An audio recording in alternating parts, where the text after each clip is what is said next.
जय दोस्तों, आज हम बात करेंगे मानव मित्र 2। इसमें कल हम लोगों ने पार्ट 1 देखा था, आज पार्ट 2 देखेंगे।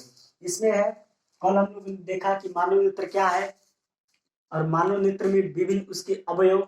जैसे हम लोगों ने इसमें देखा था कि रक्तक पटल या कोराइड या दृढ़ पटल क्या है। फिर हम लोगों ने देखा कि श्वेत पटल, दृढ़ पटल, स्क्लेरा क्या है, कॉर्निया क्या है। फिर आज हम लोग बात करेंगे आइरिस या परितारिका। ये मानव नेत्र की फिगर हुआ। इसमें हम लोग देखेंगे कि आइरिस या परितारिका क्या है। जो रक्तक पटल या कोराइड है वह आगे चलकर दो भागों में विभाजित हो गया, यानी बट गया, दो भागों में बट गया, जिसे हम लोग आइरिस या परितारिका कहते हैं। आइरिस या परितारिका कहते हैं। मानव नेत्र में काला, नीला, भूरा रंग आइरिस या परितारिका का ही होता है। आइरिस या परितारिका नेत्र द्वार या पुतली के आकार को नियंत्रित करता है।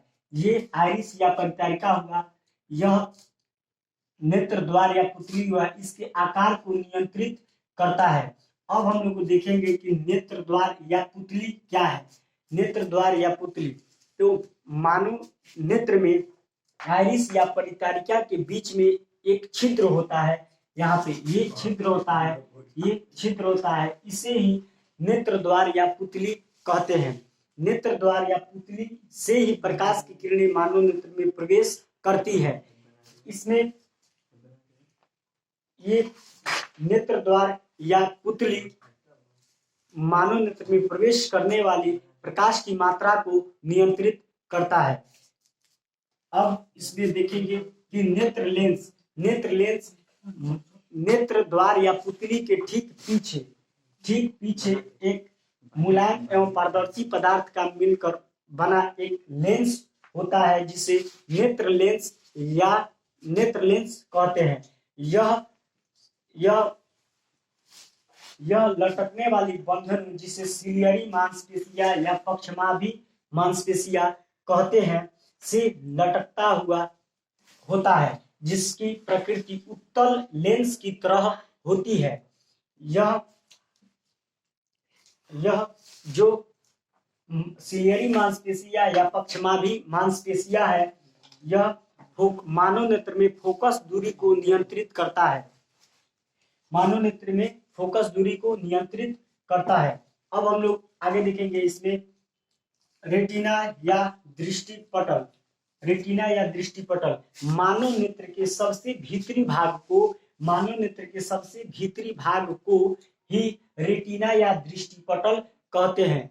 यह मानव नेत्र में ही किसी वस्तु बिंब का प्रतिबिंब रेटिना पर बनाया जाता है, और जो नेत्र लेंस होता है उसी की द्वारा ही रेटिना पर वस्तु बिंब का प्रतिबिंब बनाया जाता है। मानव नेत्र में रेटिना के 3 भाग होते हैं, जो हम लोग देखेंगे। इसमें सबसे पहले शंकु एवं छड़, पीत बिंदु और अंध बिंदु। शंकु एवं छड़ मानव नेत्र में रेटिना 2 तरह की कोशिकाओं से मिलकर बना होता है, जिसे शंकु एवं छड़ कहते हैं, जिसे जो क्रमशः प्रकाश एवं छड़ प्रकाश के प्रति और शंकु रंग के प्रति, काला, भूरा, नीला, लाल इत्यादि रंगों के प्रति संवेदनशील होता है। और जो पीत बिंदु होता है रेटिना में, मानव नेत्र में रेटिना के बीच में एक उभरा हुआ भाग होता है, जिसे पीत बिंदु कहते हैं। यह भी प्रकाश के प्रति संवेदनशील होता है। और पीत बिंदु के बीच में एक गड्ढा होता है, इस गड्ढा को हम लोग गर्त कहते हैं। यह गर्त भी प्रकाश के प्रति संवेदनशील होता है। अंध बिंदु मानव नेत्र में सबसे निचली भाग में एक काला भाग होता है, जिसे हम लोग अंध बिंदु कहते हैं। यहाँ पर प्रकाश की किरणें नहीं पहुंचती है, जिसके चलते यह भाग अंधेरा दिखाई देता है, और यह अंधेरा होता है, जिसके चलते यहाँ काला दिखाई देता है। अब ये हुआ कचाप द्रव। कचाप द्रव एक जालीनुमा पदार्थ होता है, जो पूरे मानव नेत्र को एक आकार देने का काम करता है। ये एक जलनुमा द्रव पदार्थ होता है। इसमें हम लोगों ने ये सब जानकारियां देखी और याद करने की कोशिश की। स्क्रीनशॉट लेना हो तो ले सकते हैं इसमें।